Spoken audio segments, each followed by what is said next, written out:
Today on Are You Serious? X University is dropping mask mandates. And Canada is headed to the World Cup. Plus, we've got to talk about the famous Oscar slap. That and more coming up on our very first episode of Are You Serious? Hello everyone and welcome to Are You Serious? I'm your host Sahar Mehdi. And I'm Reese Rafiq. Here are today's top stories. X University is suspending vaccination and mask policies. The change will take effect on May 1st during the spring and summer semester. The school also announced it will be hosting an in-person convocation in June for its 2022 grads, as well as those who missed out on a graduation ceremony in previous years due to the pandemic. A very kind gesture from the school giving all graduating students the gift of COVID-19. And speaking of X University, community members say they are antsy about the school's upcoming name change. The school has not yet announced its new name, though the effect is supposed to take place in fall 2022. Some believe that the school may be renamed to honor an Indigenous person or group which is holding up the process.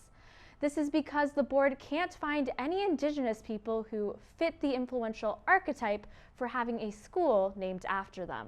So if you know the name of any Indigenous person who has committed mass genocide, sexual abuse, and hate crimes towards a group of people, please reach out to the X University Renaming Committee. A Toronto police officer accidentally shot himself while on duty this week, sustaining injuries in his hand and leg. Many people were angered by this as he ruined a perfectly good pork loin. Ontario physicians have accepted a new contract with the province until 2024. The agreement includes a permanent framework for virtual care. Patients will now be obligated to CC their nudes to their doctors at least once a year. This will replace the need for embarrassing in-person meetings such as pap smears and testicular cancer checks. For a step-by-step tutorial on how to take fire nudes for your healthcare provider, please visit the Ontario Health website. Canada will be adopting a $10 per day daycare option in hopes of helping hundreds of thousands of parents. My old people neighbors are raving about how big of a deal this is, which I really don't get. All I'm saying is that it would cost me a lot more than $10 to care about kids. Canadian elders from several Indigenous groups have arrived in Rome earlier this week. The elders demanded an apology from Pope Francis for the residential school system that was formed by the Catholic Church. Judging by the church's unsavory history, there's no question as to why they sent the elders. Immigration Minister and resident hottie Sean Fraser says the federal government will provide ample support to Ukrainians arriving in Canada. The refugees will be given help in finding jobs and will also receive English and French lessons. Meanwhile, it is rumored that the Canadian government is planning to deport all Syrian refugees to make room for the civilized white people suffering through an unimaginable war. United Nations Secretary General Antonio Guterres recently called for a ceasefire in Ukraine, claiming that it will save lives. Top-notch peacekeeping by the Secretary General of the UN, telling us that not firing guns will save lives. Some Russian soldiers have been accused of sexually assaulting Ukrainian women during the ongoing invasion. This comes as a huge surprise given the well-known morality of Russian soldiers. The Taliban has condemned the Russian invasion of Ukraine. The terrorist group has called on Russia to resolve the crisis through peaceful means. Putin, you know you're doing something wrong when a group that separates sparks by sex, forbids women and girls from going to school, and makes media widely inaccessible is telling you that you're in the wrong. Canada's men's soccer team has qualified for the 2022 World Cup for the first time in 36 years. The win raises the question of whether the country should be considered a soccer nation or a hockey nation. However, conclusive evidence points to Canada being a stolen nation.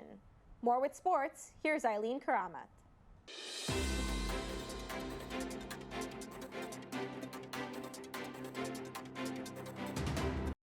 The Toronto Maple Leafs have released a new jersey in collaboration with Justin Bieber's company Drew.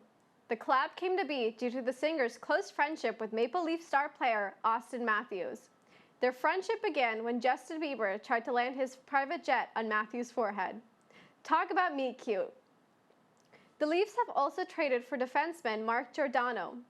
The hope is that Giordano will bolster the team's defense, helping them make it far into the playoffs. Now, if you're a Leafs fan, you'll be happy about this, as it means that the team might actually have a chance this year. And if you're a fan of any other team, go to hell. Chelsea's football club owner Roman Abramovich has reportedly been poisoned in Ukraine. The oligarch has been attempting to facilitate peace talks between Ukraine's President Vladimir Zelensky and Russia's President Vladimir Putin. While many suspect that Russians were behind the poisoning, the evidence is pointing towards Manchester United owners and villains from Scooby-Doo, Malcolm and Avram Glazer. There has been a considerable amount of backlash towards the 2022 World Cup in Qatar. People have been protesting the inhumane practices that took place in the development process of the stadiums. Many countries have stated that the World Cup should be moved to a different country, such as England. This seems fitting given their amazing accommodation towards neighboring countries during Euro 2020. The Italian men's soccer team has been knocked out of the World Cup qualifiers this past week in a shocking loss against North Macedonia. Italy coach Roberto Mancini reportedly told sources, "Aye, we bada the boom, but we couldn't bada the bing." And that's it for sports. Sending it back to the studio, for Are You Serious? I'm Eileen Karamat. YouTuber and boxer Jake Paul is celebrating his 27th birthday this weekend. The real question is, will there be a piñata at his party? More with entertainment, here's Emmett Lyle.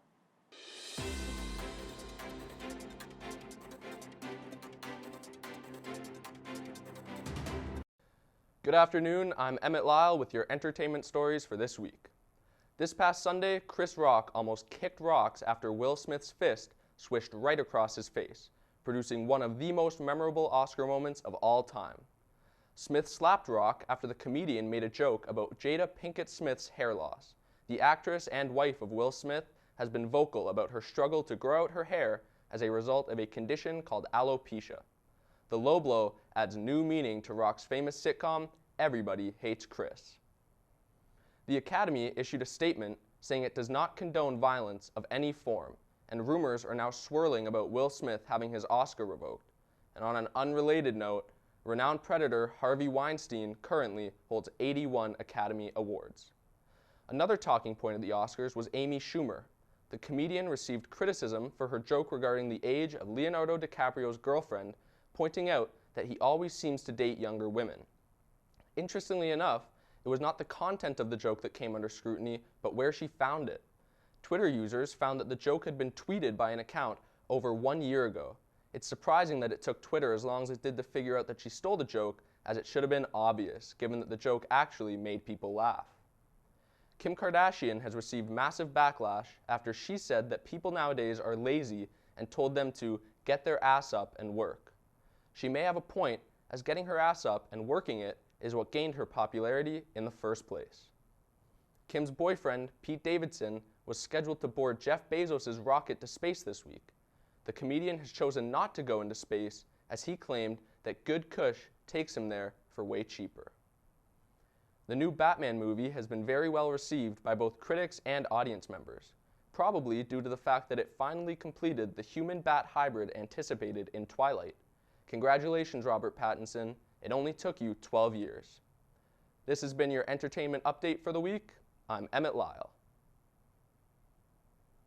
Antarctica has seen a temperature rise of over 70 degrees, setting near record highs for this time of year. Don't be too worried though, because there are multiple experts in the area doing everything they can to figure out the problem. More with the weather, here's Eileen Karamat.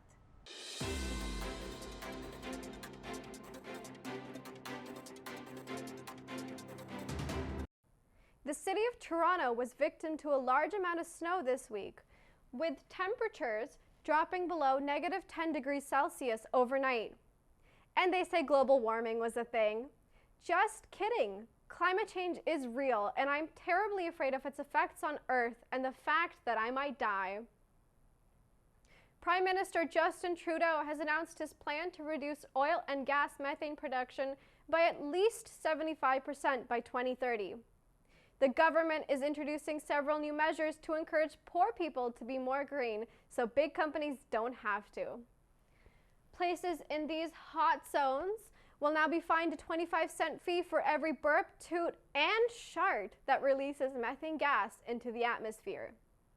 And that's it for your weather. For Are You Serious? I'm Eileen Karamat. Thanks, Eileen. And that's our show for today. Thank you for tuning in to Are You Serious? I'm Raisi Rafiq. And I'm Sahara Mehdi. Have a great day.